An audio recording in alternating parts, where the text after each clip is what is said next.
সংখ্যালঘু জোটের আয়োজনে সারা বাংলাদেশ ব্যাপী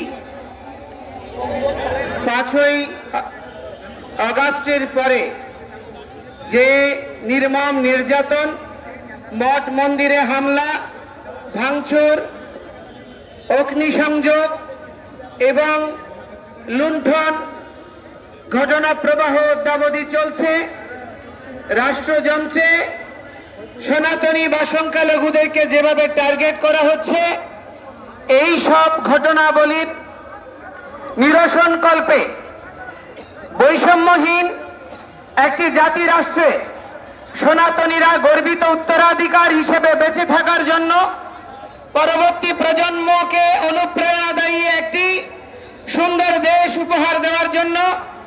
সম্মিলিত সংখ্যালঘু জোট আজকের যে সভা আহ্বান করেছে, এই সভায় আমি প্রথমে কৃতজ্ঞতা ভরে স্মরণ করতে চাই শ্রীমান ডক্টর মহানবব্রত ব্রহ্মচারীকে, যিনি প্রথম দেশ স্বাধীনের পরে উপলব্ধি করেছিলেন সমস্ত সন্ত সমাজ, সমস্ত শ্রেণী বর্ণের এক হওয়া ছাড়া